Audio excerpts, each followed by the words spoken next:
I'm going to be repairing a leaking toilet. Keep watching the video.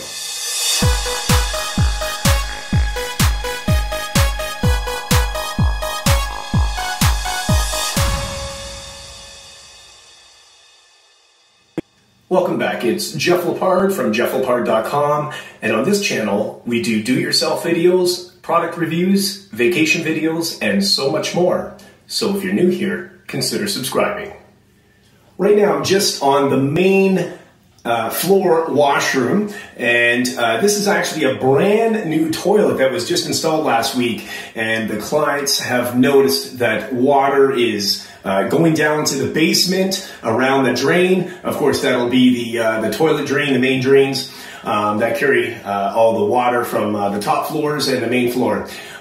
So we're going to go downstairs and take a look, and I'll show you what's happening. And there's obviously an issue with the initial installation. The contractors, my guess, probably did an incorrect install or something. Once we get the toilet out, we'll be able to see what's going on. So let's head to the basement, and I'll show you what's happening. Right now, we're just in the basement. This is the main drain, one of the main drains that are coming from the main floor and the top floors, and water's actually leaking. The toilet is actually right above here. The water is leaking all down. My initial guess is that there's something going on with the gasket, either the wax rubber gasket, I'm not sure what they used, or there's an issue with the flange mount. We're gonna find out, so I'm gonna go back upstairs and remove the toilet. So we're back at the main floor washroom, and we're just gonna first get started with removing the toilet. The first thing you want to do is you'll notice that there will be a shut-off valve, and that's right there. You want to turn the water off and disconnect the hose from underneath the tank.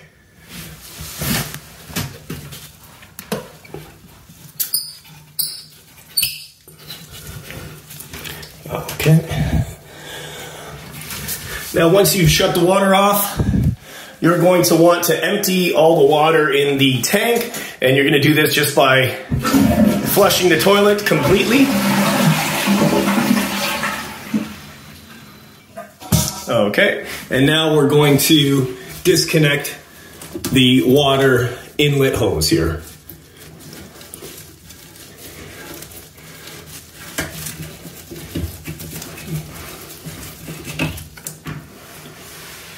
Okay, so we're going to start uninstalling the toilet. We're just removing these caps. Usually they're in place. These are just sitting on top.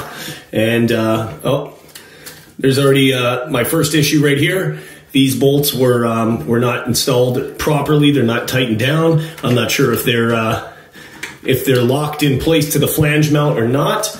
But anyways, we're going to continue. You want to do this on both sides of the toilet. Just use an adjustable wrench, and you're going to want to just loosen these bolts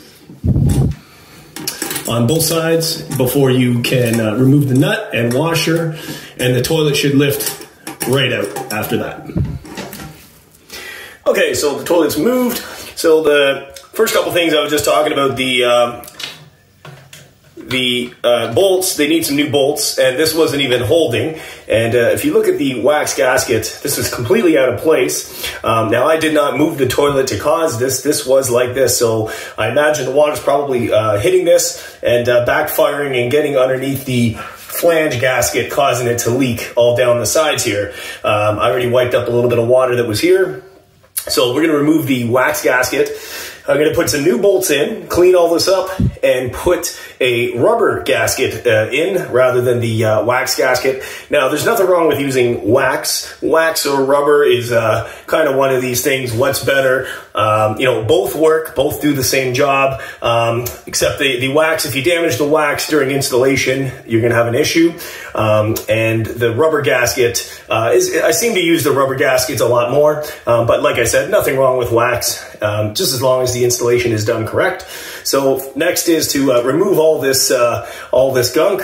I'm going to clean this up and get some new toilet bolts in, and we're going to put the rubber gasket in and get the toilet back into place and see if this works. So this is the hardware and the sponge or rubber gasket that I'm going to be using. So I've got some new toilet floor bolts, and that's by Moen. And I also have a Moen sponge or rubber gasket. That's a 3/4 inch sponge floor gasket. They sell these in 3/4 inches or 1/2 inch. 3/4 inch is standard, but all depending on what you need. And don't forget, I'll leave a link for some of these parts down in the video description. Another thing I want to mention is when you have the flange gasket, you want to make sure that this is flush with the tiles, assuming you have a tile installation or at least the whatever you have, whatever kind of flooring you have. But you want to make sure that this is flush. If it's not flush and this flange mount is lower, you might need an adapter, and that's going to lift this part up because you want it to meet. Otherwise, the spacing is incorrect between the toilet and the gasket. So you want to make sure your flange mount is level with the floor. Okay, so we're ready to install the bolt and the Tinnerman nut. So what we're going to do is we're just going to set the bolt in place. So we just do this by putting that down in the flange and just put it approximately over to where it's going to be. Now remember, it is adjustable a little bit. We're going to take the tinner nut and we're going to push this down into place. And this is going to make sure that the bolt does not move. And we can just screw that in all the way down, and that's going to hold the bolt from moving. Just make sure that the bolt is right approximately where you want it and that it's not moving. And then a little bit of pressure there, and that's going to hold it in place. We're going to do the same thing for the other side. Okay. Like so.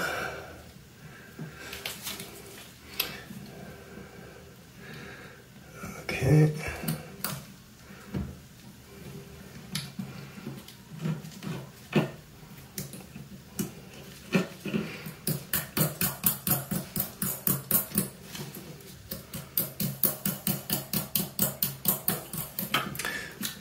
Okay, we're just going to set that.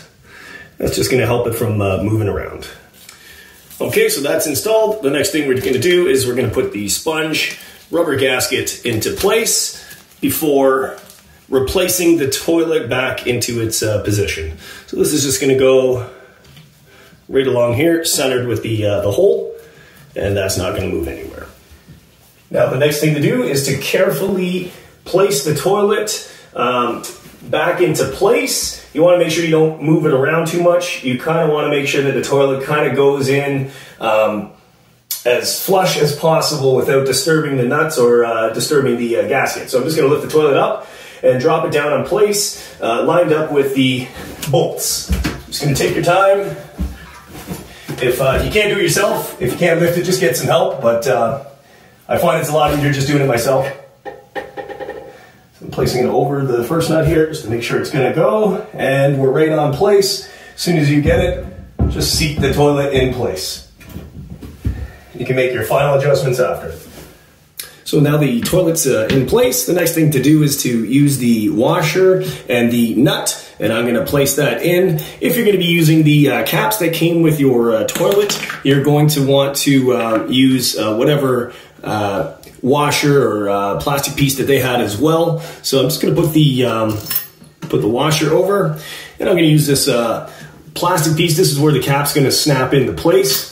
So I'm just going to place that over as well, and I'm just going to put the nut on, and I'm going to hand tighten it with my hand first before using the adjustable wrench or socket, whatever.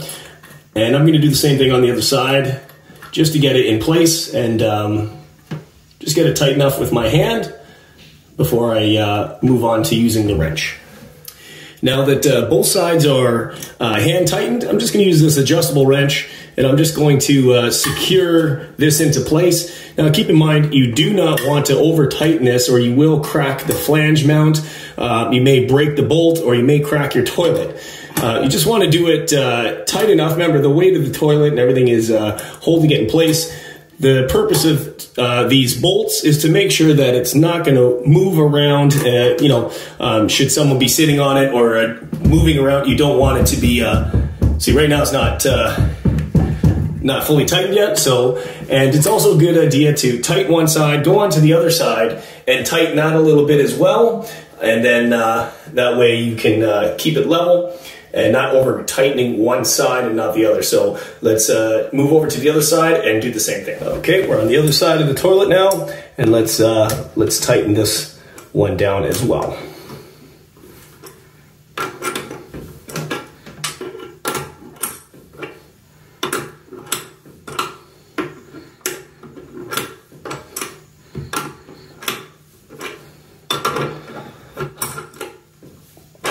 Once you think you have it tightened, just grab onto the toilet and move it around a little bit. If it's a little bit wiggly or wobbles a little bit, just give it another tighten or two, another crank one or two more times, and then that should put it into place. And last, we're going to install the caps just for aesthetic look that came with the toilet. We're just going to put that in place. Now that the toilet is installed, the next thing you want to do is you want to hook up your water inlet again. So we're just going to hook that up to the tank, just hand tighten.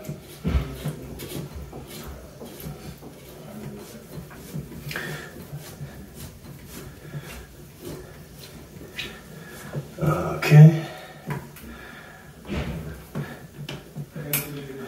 And once that's tight, the next thing you want to do is you want to go to your water shutoff valve and you want to turn the water back on and let that fill the tank. And once the tank's full, we're going to test and see if the toilet is leaking anymore with the new flange gasket installed. Now the tank is filled back up. I'm just going to go ahead and fully flush the toilet until it's empty. We're going to go downstairs and check and see if there's any water. And this is where you might want to get some assistance. You want to have someone downstairs or you yourself downstairs and flush the toilet continuously and see if you see any water drippage. So we're now in the basement and they just flushed the toilet. We can hear the water going down and there is no water leakage whatsoever. That's telling me that the toilet is installed correctly and the seal between the toilet and the flange is proper. So that's it. That's how you repair a leaking toilet. I just want to thank you for watching the video. Don't forget to hit the subscribe button, bash that bell to turn notifications on for all upcoming videos. Share the video, like the video, leave a comment down below. And we'll see you next time on the next video, JeffLepard.com. Take care, guys. Bye-bye.